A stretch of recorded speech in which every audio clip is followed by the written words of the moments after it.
All right. I don't see any questions in chat. I don't see anybody raising their hand, so I think we'll assume we can just go on and look at pretty pictures. Because I put in a bunch of your fall pictures here. Look at that sourwood. Hmm.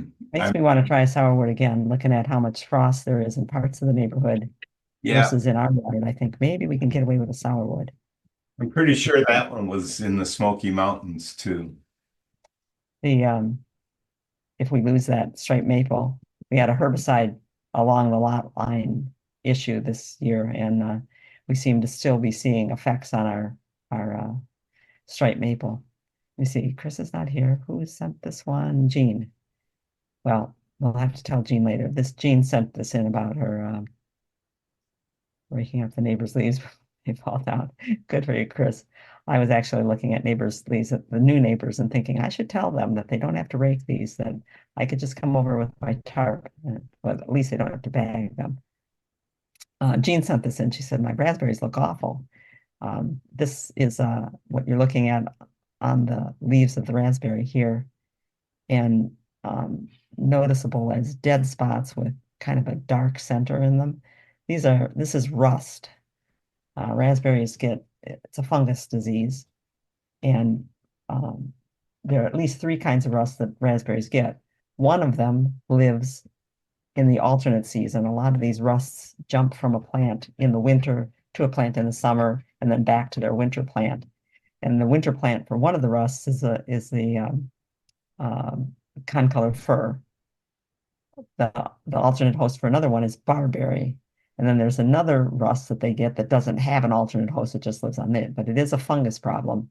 And you can still get raspberries with it. The rust can get on the fruit too, but you need to control how much of it you see by thinning them out, letting the air move better. You might have to change to different plants. So, raspberries get old after a while, and as they get weak, they start getting more susceptible to the problems that they get. But that's rust. What do you got, Trace? I saw your hand was up. Yeah, a neighbor cut down, oh gosh, is that a pretty picture? A neighbor cut down a great big maple, and there was a ton of sawdust when they did that. And I was just wondering, would that have been a good mulch? It is, although sawdust, when it's real fine stuff, Yeah, it will was from the cake. stump grinding. I know. Yeah, the real fine stuff will cake, so it's better mixed with something. I've used sawdust before. One of our clients was building a new house, and they had a carpenter pretty much on site for a year, making moldings, trim, and stuff like that. And it was just constant sawdust, and that was the very fine sawdust from a circular saw and planes and whatever. And it did tend to cake, so I had to mix it with some bark.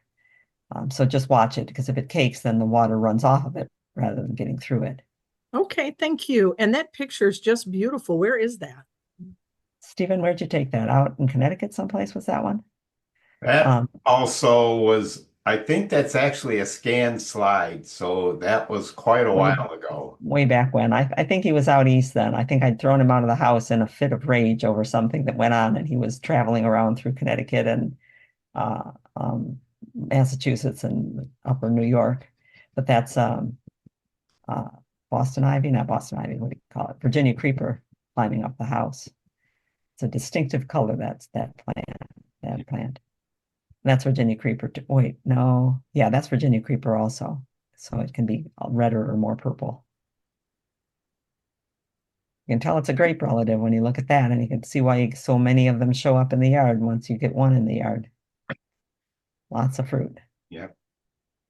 So that's a sourwood that was at the Evans house, wasn't it, Steve? In Clarkston.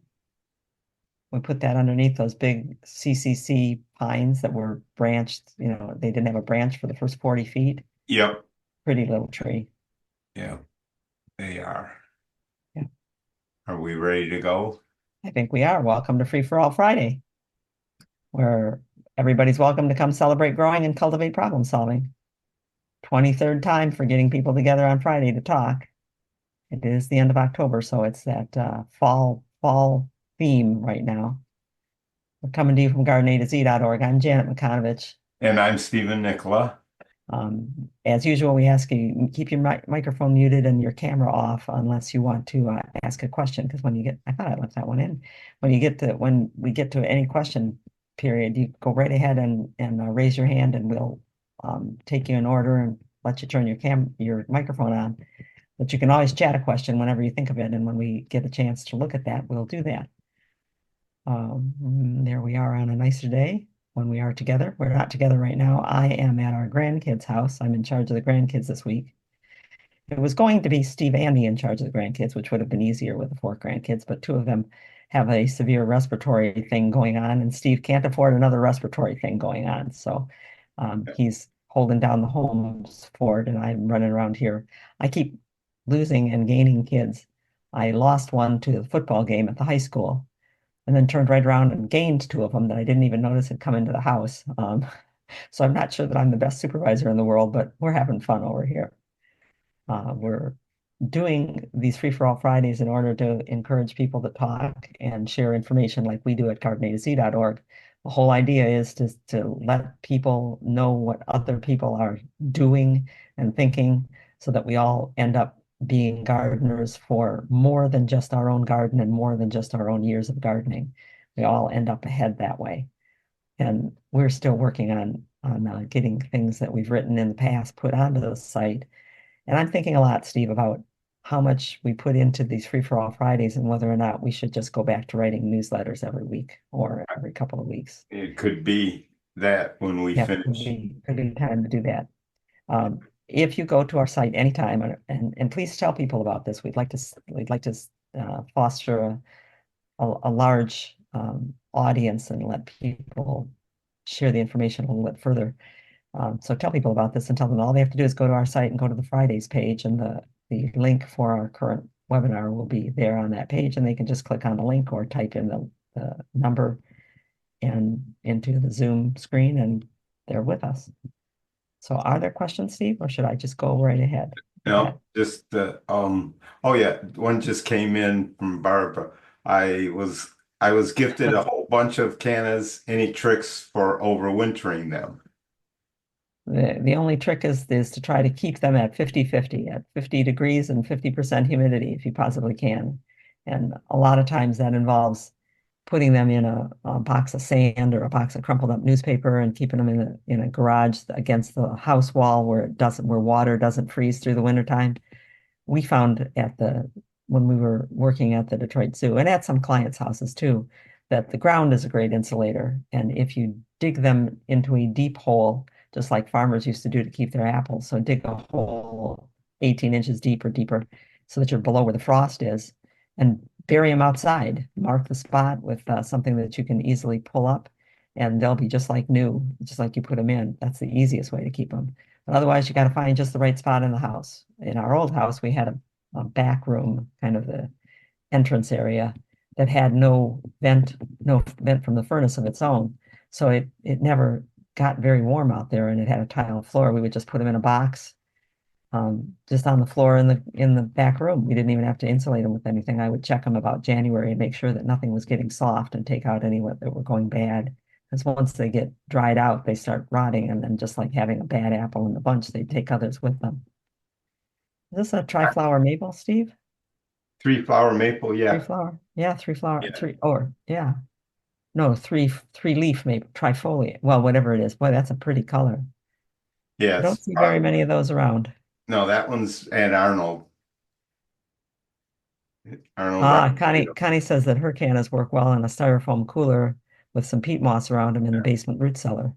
Now, if we had a root cellar, well, I told Steve I'm going to dig a root cellar out here. He says, I don't think Every gardener's root cellar I've ever been in is full.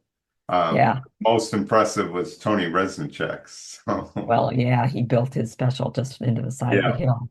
That's what I would like to do. I grew up with a root cellar. When I was a kid, we had a root cellar, and we kept all kinds of stuff in there. Serviceberry in the fall. We're working on fall pictures for our questions pictures tonight because it's the colors are too fleeting, and this week it went from color up on the trees to boom overnight color on the lawns. And I like to enjoy it for a little bit longer than that. So let's go ahead and talk about a couple of different things. One will be, let's see, who sent me the magnolia? Anne has a tree that's new to her at her sister's place. And anytime you get something that's new to you, what you're looking at is, does it look like the standard? So the leaves should be the right color, the growth rate should be the right growth rate, and the bark should be the right color too. And when she looked at this, it had dirty bark. She said, my sister moved in, the tree is new to her, it's a magnolia. This is a star magnolia. See that long leaf and kind of bushy character makes it a star magnolia, which blooms earlier than the saucer magnolia, and they're a little bit hardier than the saucer magnolia. She found this picture of it blooming, and also, as many magnolias do, getting frosted. You can see the brown hanging leaves. It can happen. Um, but she said we looked at it and it's dirty. The bark is dirty and black. The leaves have black on them, and we looked it up and figured that it must be magnolia scale, and that must be the mold fungus growing on the scales, honeydew, and that's a correct diagnosis. Magnolia scale, and you can see it depends on whether it's severe or not, whether you need to actually do anything about it, because magnolias just get magnolia scale. It goes with them. But this looks like a rather severe thing that you want to get under control. Yeah, The scales, it's the rather scale, severe. yeah, Yes. the scales are those bumps. It's the bumps and there's white on this one. Magnolia scale is the biggest scale that we deal with. It's many of the scales that get onto plants are smaller. What it is an insect that hatches out. In the case of a magnolia scale, the new ones emerge from eggs under the adult's scale, underneath the shell. And they emerge in late July and August, which is totally different than other scales. Other scales emerge in the spring as the new leaves are coming out. And it's important to know the timing because there's a lot of different things you can do about magnolia scale. So they emerge as crawlers, which means they're still mobile, little teeny insects. You really have to look close to see them. And they move from where they emerged, they move to the leaves and the stems that are still green on the leaves, and they start sucking sap there. As they get bigger, they move back onto the woody parts of the plant, or the part of the plant becomes woody underneath them, and as they grow, they lose their legs and become attached to the branch. So they're stuck on there like little stickers, and they're sucking on the branch. When they are adult, and especially when they have that coating on them, that waxy coating, they're almost impossible to kill with some kind of a spray. If you want to deal with them, there's several different ways that you can do it.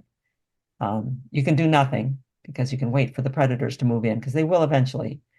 I'll stop for a minute and talk about that one because Steve, you remember the magnolias around the block from us at the old house? Yep. There were two Yep. magnolias, saucer magnolias, that we would walk past when we were walking the dogs in the evening. And they had a lot of sooty mold on them. The mold is growing on the excrement, the honeydew that drops out of the scales. They're pumping a lot of water, sap through them. And just like making maple syrup, it takes a lot of sap to feed them, and they pump the extra out of their hind ends. And then the fungus called sooty mold grows on them. So we were looking and saying, boy, those got sooty mold bad. And we'd look and say, they're getting worse. They're worse this year. And we started betting on how many years they'd survive. And then, this must have been 93, 94. And then the Asian multicolored ladybug moved into the area. This is a ladybug that was introduced in Louisiana in the 1930s in an attempt to control some of the pests on the orchards down there. And it did seem to work. But then about 20 years later, Asian multicolored lady beetles started showing up in great numbers. It took a while for their numbers to build up. And that made it to Michigan in the 90s sometime. The year that those Asian multicolored ladybugs showed up, they stripped those plants. They were completely and utterly clean that next year. Just when we thought they're going to die, they got cleaned off by ladybugs. So you can do that. You can wait for predators. You can also add predators. You can buy ladybugs and introduce them. And if you do that, you want to try to introduce them when there's the most food for them, which is the crawlers, the little ones. So you want to do that in the late summer. You can also prune to open the interior to predators. Boy, I didn't spell check that very well. Um, because you have other predators, birds will eat some scale, and certainly ladybugs will find more if you prune it and open it up a little bit. You can also be a predator yourself. If you take a garden hose with a strong spray of water and rinse off the branches of a magnolia in the late summer, you're going to knock the crawlers off, and they can't find the tree again on their own. They find where they're hatched out, where they emerge. So clean it off. It not only cleans the sooty mold off, but it cleans off crawlers and cuts the numbers of them down. You can also scrape the adults off. Rubber scraper works. One of our clients, when I told her this, said that if I take she said the good kitchen knife would probably work, but if I took that or a good spatula out of our kitchen, I think I'd be divorced. So she wouldn't do that, but you can take that off. You can also then suffocate the young by spraying an oil on them.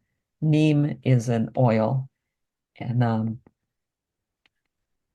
neem is an oil, and so are others that you can use during the growing season. And what oil does is it coats an insect's body, and the insects breathe through their shells. They don't have lungs. So if you coat them with oil, they suffocate. And you can do that in early August when the crawlers are out. You can also poison the young by using insecticides. They work in different ways. Some of them cause them to stop eating. So they just do different things to poison them. You can also poison everything if you use a systemic insecticide in the springtime. Then the plant's sap, leaves, and everything will be toxic to the things that are eating it, and you'll kill them off as they eat it. Systemic insecticides are things like imidacloprid is the ingredient name, and you find it in things like Bayer Advanced systemic insecticide. So there's lots of different things you can do once you know how they live. Questions about that? Questions about something else? Well, Nancy said she used the scrape technique when she found them on her new magnolia, and I'll have to look again. So far, no new ones. Yeah, you scrape off the adults especially in the early Yeah. part of summer. Back to the root cellar. What about a crawl space under the Nancy asking, what about a crawl space? Using the crawl space under the middle level of a tri-level house. I've talked to a number of people who've used the crawl space, and it can work. It's a good idea to put some mouse traps around just in case you have something that might move in and chew on them, because I have heard people who lose things in the crawl space. They didn't realize that they had a chipmunk or mice in there, but the crawl space can definitely work. It needs to be cool down there, so not a crawl space that gets a lot of heat, especially Michigan basements. Michigan basements are great. Remember everybody in the world was coming over to Brenda's house saying, "Can I put this in your garage, in your basement?" Because she had a soil floor basement. Half of the basement was soil floor. People like to see a real. Pardon me? I'm just noticing in chat. Sorry, I do have my chat open. Would people like to see a real life soil test result and see what they look like? What do you think? Well, Gretchen sent it, and then she said she read hers and but she sent the email link today. And we really aren't set up to read her. She's asking about how to read hers. I will definitely look at that if you emailed it to us. I didn't see it yet, Gretchen, but I've done that for a number of people because it's a little overwhelming, all the information you get on a soil test result. How about we'll do that at the next we'll do it at the next webinar and at the next Free for All Friday, because yes, people need to see that. I'll take a look at it. It's also in our soil webinar, and if I was Sonia, I'd have that webinar link up right now. Yeah. Or the handout where we show things.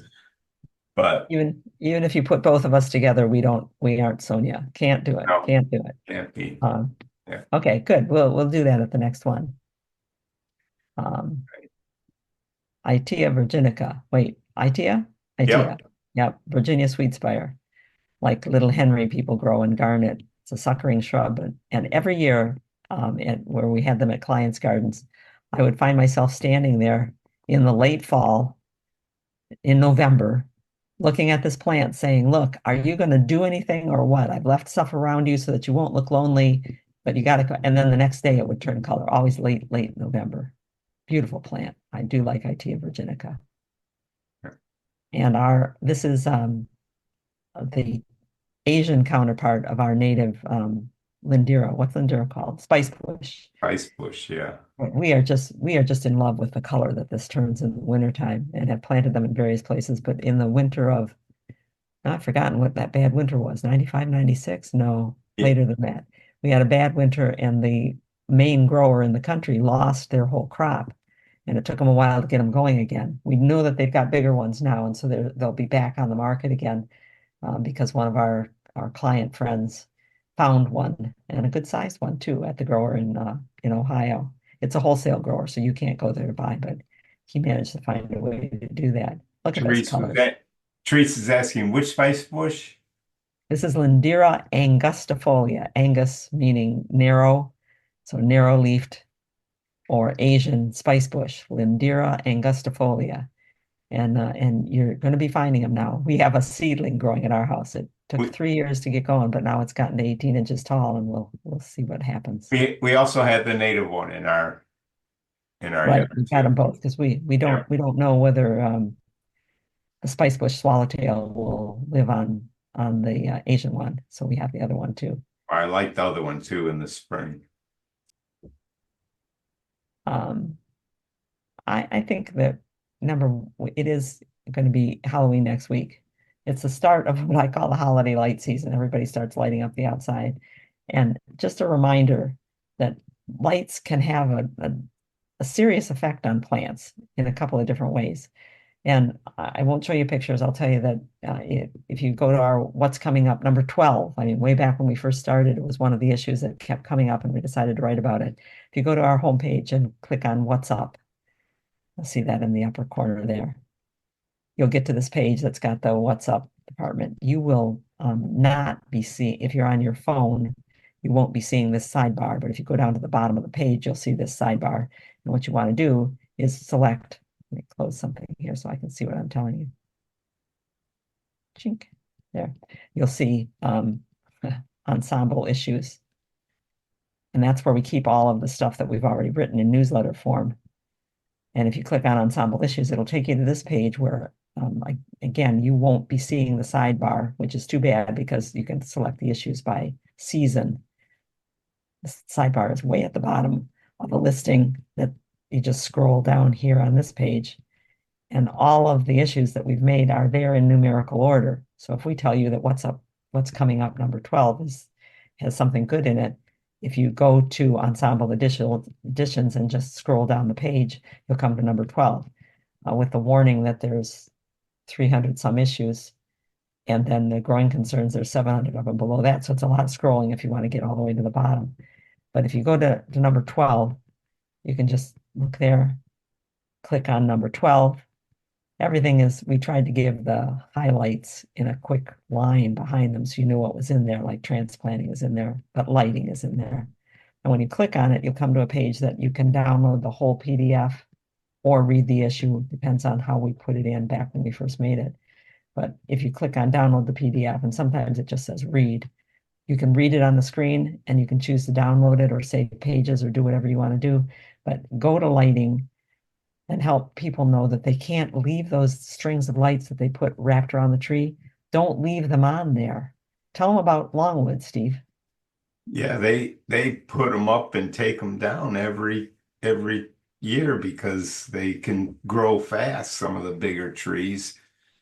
I think that's what you wanted me to. Right, and you girdle the tree with the wires so people will leave them out there and the tree grows and ends up cutting off its own cambium girdled by the lights.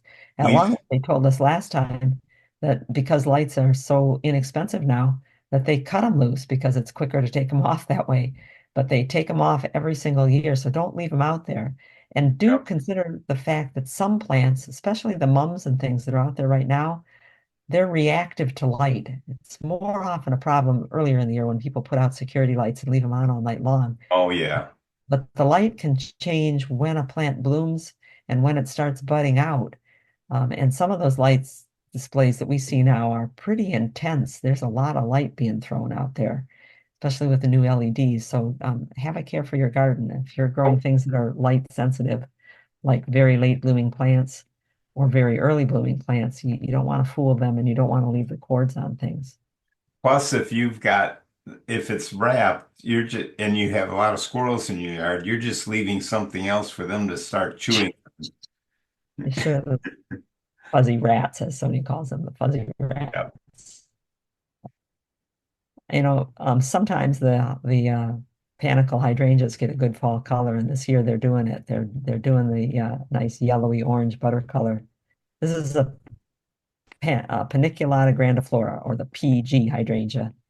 We made the joke, Steve and I, a long time ago, that somebody in New England must have made a rule that everybody had to have one of these tree form in their yard because they are just loaded through the New England states with tree form panicle hydrangeas. They're very pretty plants. Guaranteed of a town of 100 people, you'll see at least 10 of them. Yeah. And this is one of the newer variety of panicle hydrangeas. I don't know if this one is Firelight or what's the other one that's got fire in its name? Quickfire. But nice color to it, don't you think?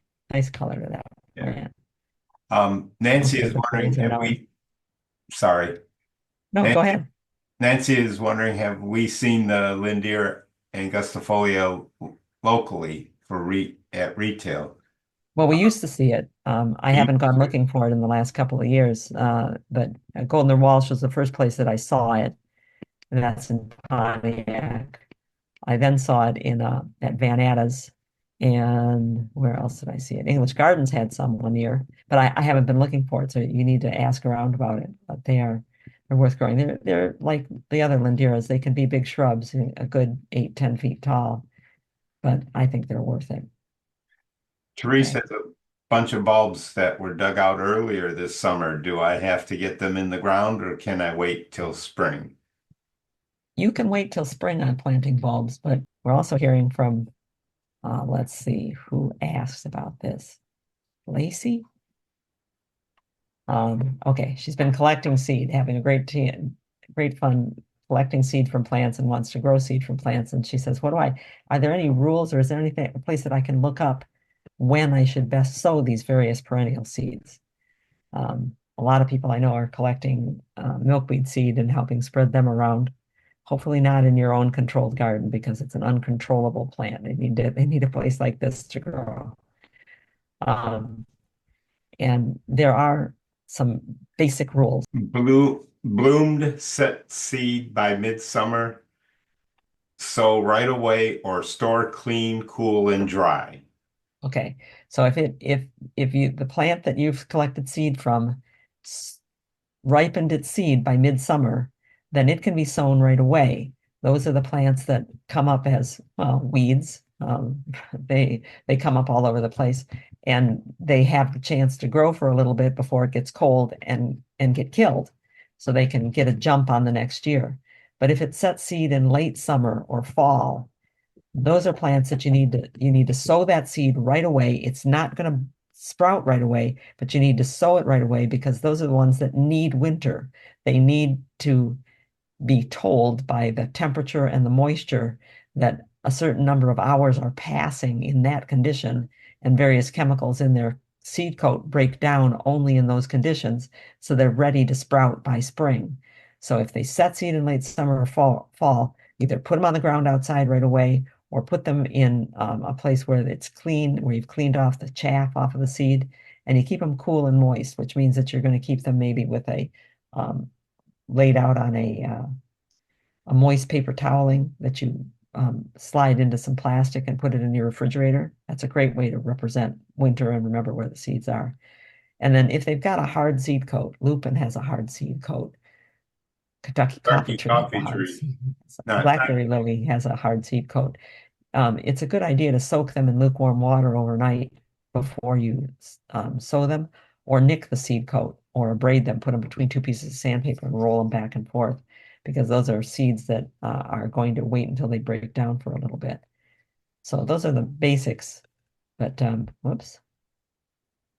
But if you want a reference, you can't go wrong getting Park Success with Seeds. It's out of print now by Ann Riley. It's out of print, but it's easily available. It's only $4 or $5, and it's a wealth of very good information. It's page after page of plants in order of their botanical name. So in this case, California poppy, which was what the question was about from the person who asked me, and where it's used, what it looks like. But germination, early spring, put them where they're going to let them sprout, where they're going to bloom. Hard to transplant, so don't plan on transplanting them. Put them where you want them to bloom. And the temperature that they're going to germinate at, 55 to 60 degrees, which is before things warm up in the spring. That's early spring.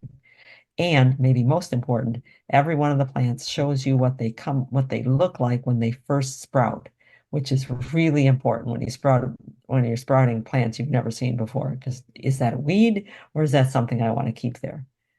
And it just goes plant by plant by plant by plant. So things like the lupin, which has a harder seed coat, soak the seeds for 24 hours in warm water, or nick or clip the hard seed coats. It's a wonderful book. So Park Success with Seeds. Nothing yet. Oh, and Karen says regarding soil testing, we covered this in webinar 147 on September 23rd, 2023, and I gave her a thumbs up in chat. Thank you, Karen. Thank you, Karen. See, that's it. Karen, maybe you can be our Sonia when we're missing Sonia, because we need somebody that has that ability to look things up when we need to look them up. This is a seven sun shrub, and these are not flowers, but the ripening seed pods.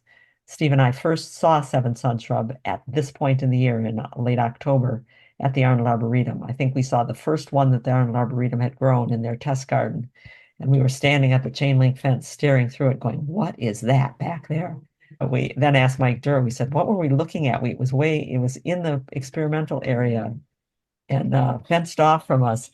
Proceeded to tell us what it was and let us get a better picture of it.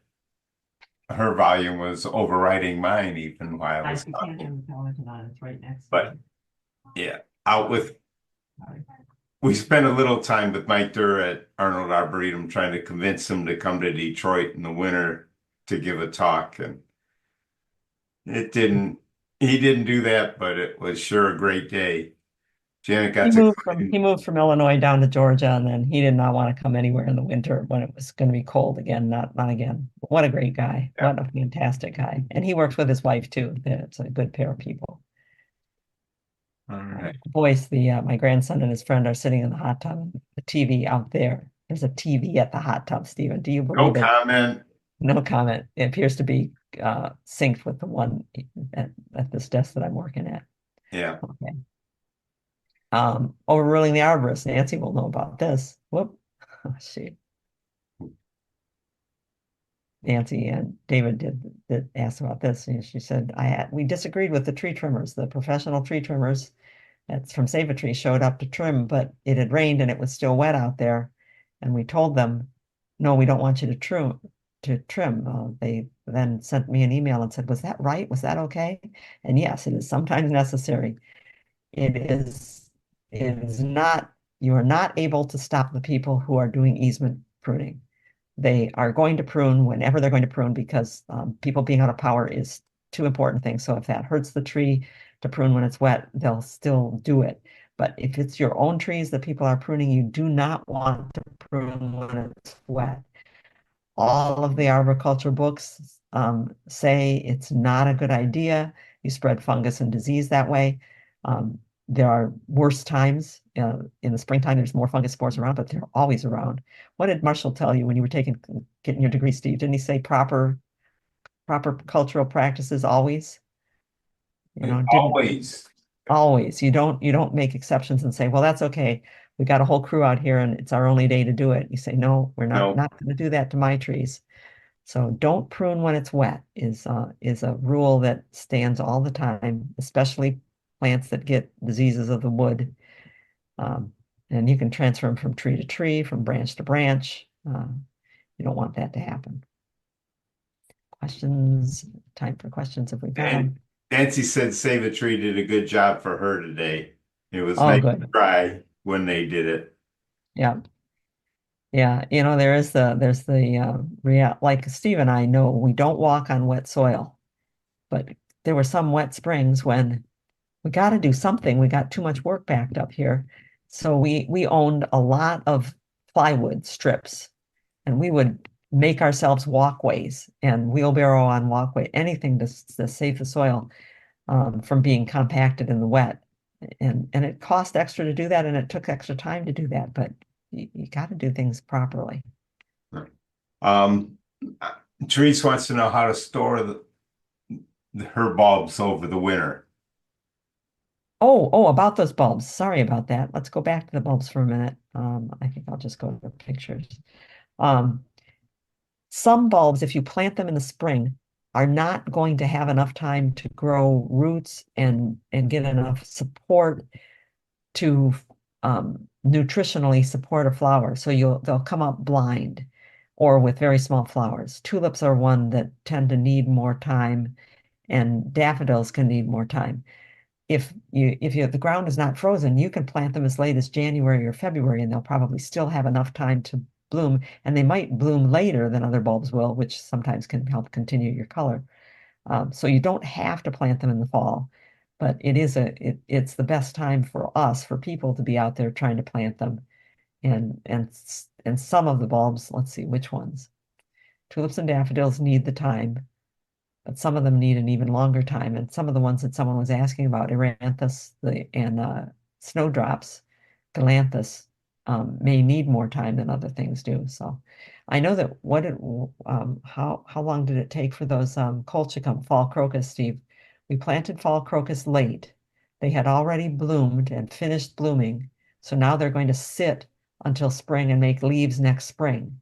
We It, planted after they'd bloomed.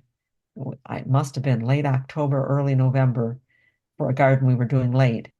And not one of those bulbs came up in the spring. not, And I dug looking for them, but I'd managed to probably dig them too deep and couldn't, too deep for me to find, not too deep for them. And nothing happened. So colchicums are expensive bulbs, but I bought more and we planted more the next year.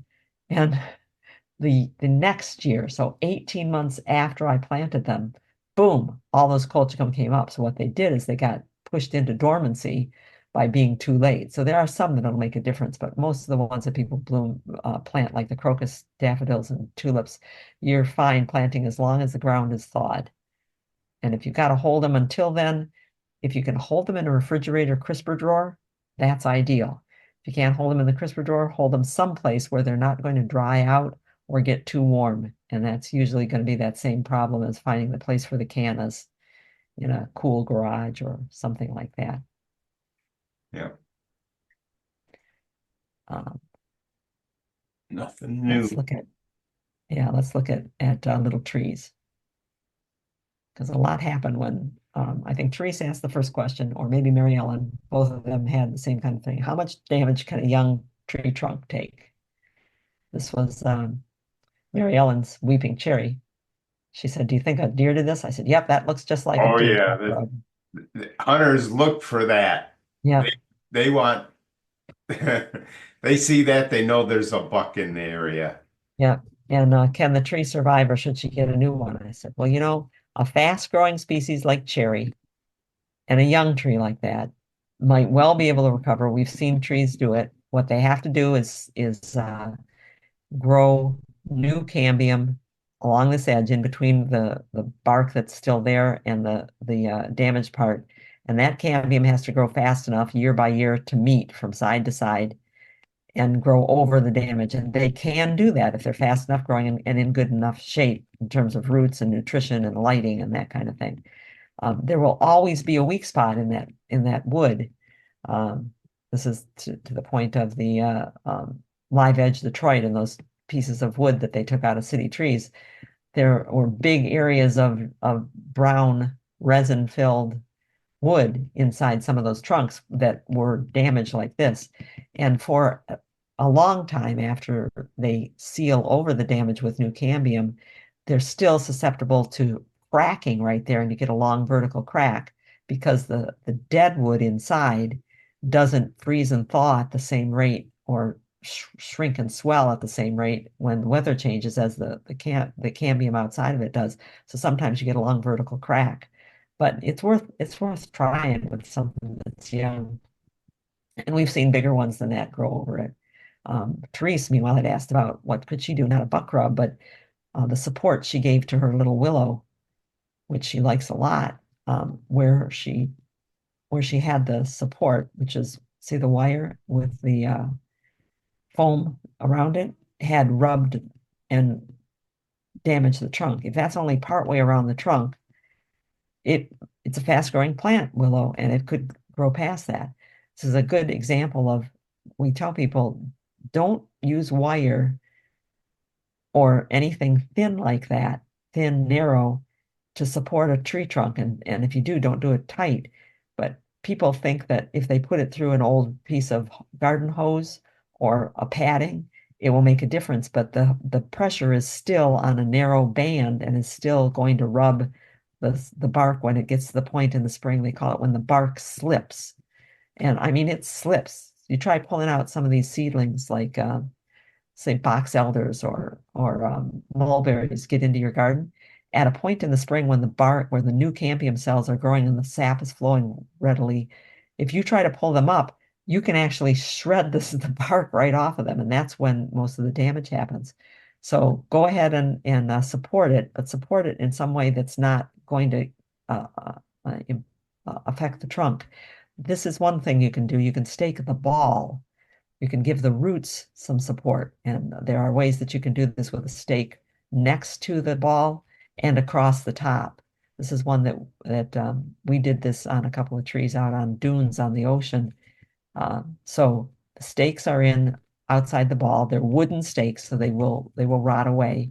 And attached to the stakes are boards like on the shoulders of the ball. So you're actually supporting the trunk, the root ball, rather than putting pressure on the trunk. And there are systems to plant these things this way, where you can put narrow cable or rope in to something underneath the ball. Excuse me. If you look up staking the root ball, you'll find these. I think this one was on a Florida website. No, this is from Principles and Practice of Planting Trees and Shrubs. This is Gary Watson's book, and that's the name of the book, Principles and Practices of Planting Trees and Shrubs.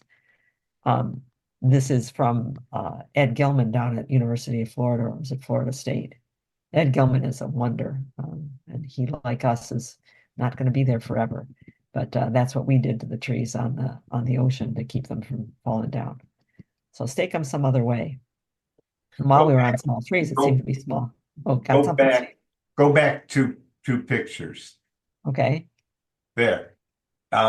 Therese also could have tried to support that willow. It was real whippy Uh-huh. in this type of method of the way we have Crutching it. sometimes, crotching it. Yep. Yep, you can do this with two branches wrapped like you see them there and tied together, or you can do it with one branch that has a good strong crotch, and you just cut it so that it looks like a crutch, and anchor it on the far end. Yep. And since Thank it was you. tree week, let's see who was this one. I'm sorry, I've forgotten who sent this one in. The Coosa Dogwood. That she said, I'm realizing that things got planted wrong, and now I'm trying to redo them. So this is our Coosa Dogwood, and it seems to be growing well, but I know that it's not going to last forever because it's planted too deep. She said, do I need to cut off all of the adventitious roots? So here, these thin roots growing from the trunk are adventitious roots. And yes, those are going to have to be cut off. If there's a lot of them and they're good sized, you may want to lower the soil level, but leave the top of the roots for a couple of years and clip them off later. But a lot of these fine roots that you're seeing in here, and this is exactly what Coosa roots look like, may not be adventitious. These may be roots that grew up into the soil piled on top of the flare roots. And what you do when you unearth a plant that you think is too deep like this is put your hand between the trunk and these roots and peel them backwards. You may be able to just peel them all the way outward and lay them down at the new level. But they do need to come off because those are going to get bigger. They won't get as big as flare roots, but they'll get bigger and they're wrapped around the trunk and they'll kill the trunk. You still This have one to also needs find, to have you still have to the find flare. the flare roots. I mean, you still Yep, have to go down. yep. And that's the first You thing that you haven't found the do. flare roots yet. Yep, the first thing you got to do is peel those adventitious roots off and find the flare roots down below. It's a lot of work. This one also needs to have some trunk realignment. Oh, So yeah. they're pretty when they're multi-trunk trees like that, but this trunk is going to get bigger. So is this one. And they're going to start cutting off the ones in the middle. This will be one that gets cut off, and they might start pressing on and cutting this one off. So that needs to be sorted out so that there's room for those to grow. They're going to be big trunks someday. Ruth is wondering how far from the trunk do you have to lower the soil to? Well, Far enough that it won't come back against the trunk. So if you want to peel it down to where the flare is exposed and then make a tree well further out, you can do that. But you need to keep that soil from building back up against the trunk because you'll end up with the same problem later on. Nancy, Yep. Nancy says, what do you say to a person who says the girdling won't kill the tree in my lifetime? Um, Yes, it that's, will. it very well could. And even if it's not your lifetime, if you're planting a tree just for you, you should plant other things because trees should last 50, 60, 200, 300 years, depending on species.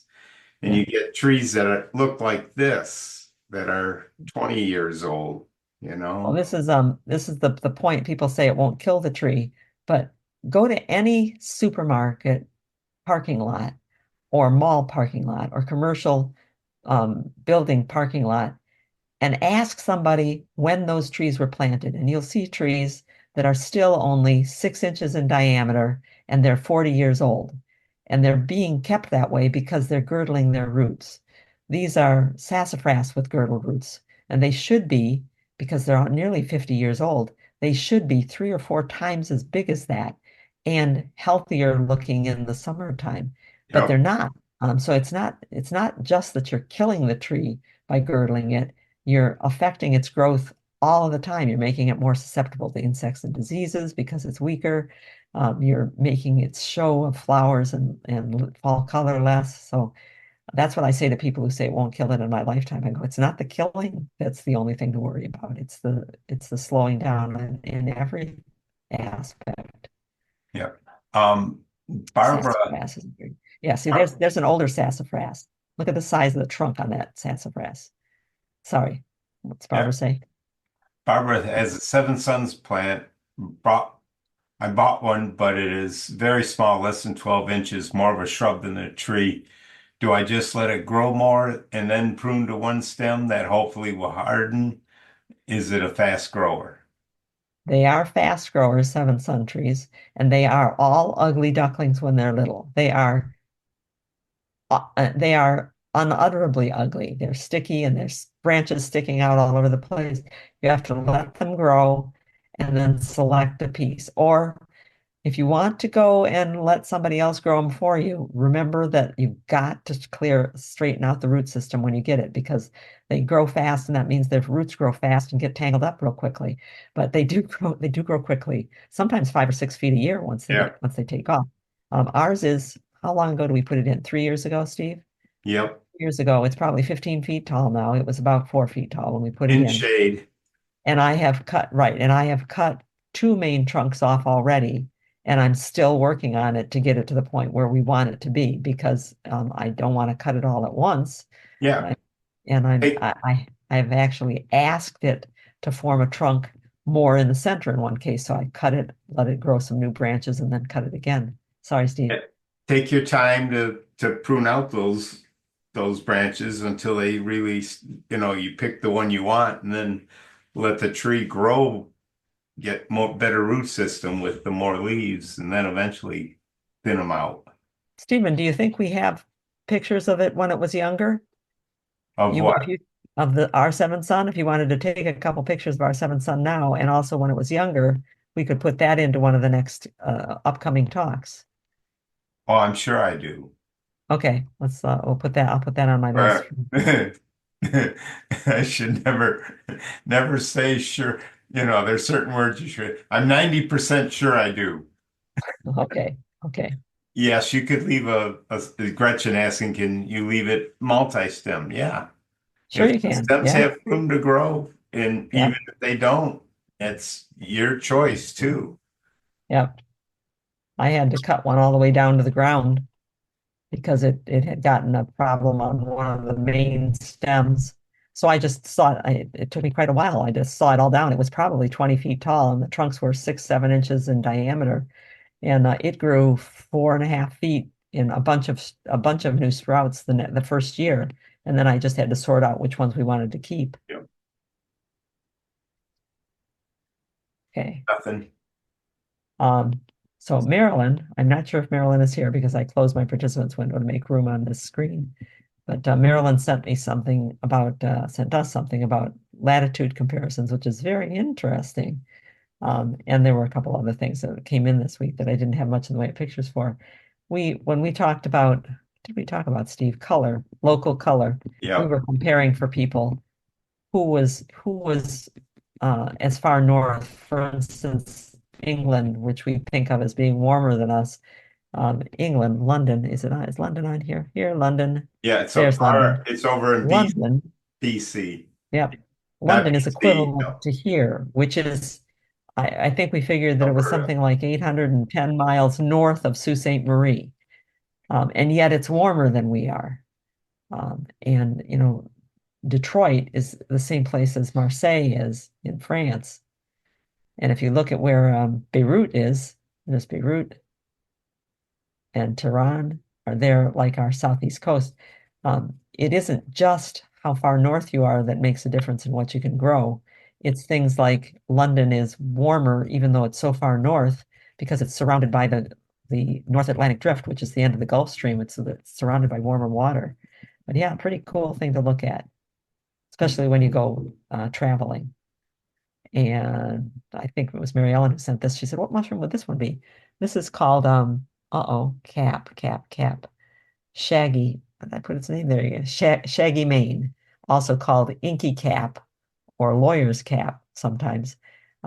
It's supposedly it comes up this way. This is a brand new, just emerged one. She probably noticed it her first day it was out in the garden. And these scales, as it grows, kind of separate from it a little bit, and it looks like a wig. So where you get the shaggy mane from, they're edible, and you need to harvest them at this stage and eat them quickly, like within a day, because they'll ripen even after you cut them, and that they get this black inky stuff which doesn't look or feel good when you eat it. But they are edible, and they don't have things that look like they're quite distinctive. They're not being mistaken by anything else. But shaggy mane, those are called, or sometimes and some people say it looks like a wig. I guess I can see kind of a wig in there. And no picture for I think it was Dale who sent in something about stump rot, or about drilling holes into a stump and putting in this stuff that's going to make it rot faster. Um, don't spend your money, and don't waste your time. If you drill holes into something, it'll hold more water when it rains, and that will help it rot. But nothing but fungus, like mushrooms and bacteria, are going to break down that wood. It was almost 20 years before the big stump. And I mean, it was a big stump in our garden next to our new house. It was probably, the tree must have been 80, 90 feet tall, and the stump that we inherited was about 3 feet across. And it was maybe 20 years ago that the tree was cut down, and it took until last year of my just breaking apart pieces for it to rot. But the more you can introduce water and moisture in there, you can do it. So don't buy the stuff to make a stump rot. Just go ahead and drill the holes, but don't spend the money on special stuff. No need to do that. Mhm. Um, Beach leaves. they're beautiful plants, are they? Let's see, we're Yep. running out of time, so let's see what we should finish up here. Um, oh, okay. I really got sidetracked looking at the sound stuff, so let me tell you what to look up. Um, Sorry for the bad pun, Sounds of Soylence.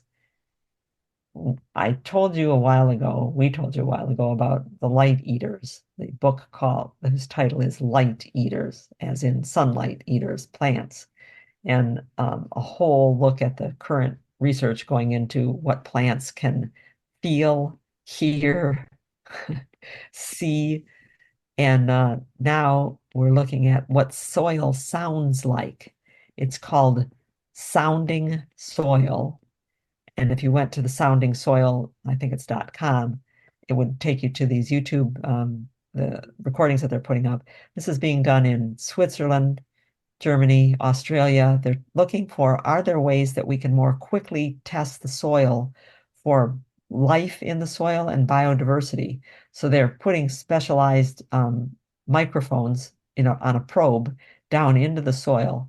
They're specialized in that they increase the decibel level somehow, and then they record what they're hearing. And if you go to soundingsoil.com and click on their example sounds, you can listen to these sounds, and there's so much going on down there, and it all sounds different. And they say the more sounds you get, it means the more diverse the life is in the soil. You're hearing ants walking, you're hearing things eating organic matter in the soil, and the sonograms are literally going from what you see on the upper left to what you see on the bottom right regularly. They're just something big just walked by the microphone. I don't know whether it was one of the things that look like from quantum.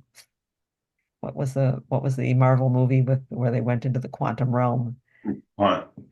Those Yeah. those things floating through the ground, through Yeah. the air, are actual things that live in the soil. But anyway, there's a lot of life in the soil, and they find that there's a big difference between tropical rainforest with trees still in it and a tropical rainforest that's been cut or burned. And it's an instant change that things die and move back in both ways very quickly. So look for sounding soil. I think it's a worthwhile thing to get interested in. I want one of those recorders. Um, and I forgot. What's my number 3, Steve, there? Fall colors. Okay, that's what I asked you to get a picture of just for today. I can wait until next time when I figure out how to move my dock out of the way. So we'll go with milkweed bugs and into our end one here. Jean, I think it was, said she came home from being away and she found these things all over her plants. These are milkweed bugs. She said they're all over my Asclepias, or milkweed plants, some of which are the rough milkweed and some are the orange milkweed. Those are bugs, and they are bugs. It's a technical term, a type of insect. They're sucking insects, and this is early stages, probably the second instar. So they hatched out, shed their skin one time, and now they've got little bitty wings. They will eventually have bigger wings that cover their body more. But they're milkweed bugs. They suck on the milkweed, and some years there's a lot of them, and some years there's not so many of them. They don't kill the plants. They're sucking sap, and you can knock them off if you want to, but they're no big deal. But she said they were on my basil. I said, whoa, they shouldn't be on basil. I mean, the milkweed bugs specialize to eating milkweed sap, which makes them toxic to many, not all, but many of their predators. But I got to looking at this picture that she sent of the basil and realized that, look up there. See what I see up in the upper part of the picture? See the milkweed fluff? This basil has to be right next to the milkweeds. And some milkweed bugs seem to have gravitated over. They're not going to thrive there. They'll get eaten pretty rapidly. And so many insects are specialists on particular species of plants or particular families of plants. And I think it's a wonderful thing, and it's a good thing for gardeners to know that these are not going to spread through your whole garden. Look at that. What is that? Yellow wood. It is a yellow wood. Corey and Stacy's yellow wood is doing really nicely this year in terms of color. Yeah. Sugar maple. And is that a black Poplar. gum? That's a black gum and poplar at Wisconsin Oh, Arboretum. Wisconsin Arboretum. Well, people said that they enjoyed Sonia's tour of Germany and Austria last week. It was really nice of her to do that. And this week she said, I'm more closer to home taking a tour through the beech forest near her. Look at those beeches. Beeches are not known for their fall color, but I love the color they turn. It's like caramelizing butter. Aren't they glorious? Especially on a day when you've got some sun to shine through the leaves. And the greatest thing for me about beeches is that the juvenile wood, the branches that are not old enough to bloom yet, because they do bloom. It's not a showy flower, but they do bloom. The branches that are not old enough to bloom yet are juvenile and will hold their leaves until next spring. And those leaves that stay on tend to be a kind of a salmony pink color. Here's a young one that's all juvenile wood because it's a young tree.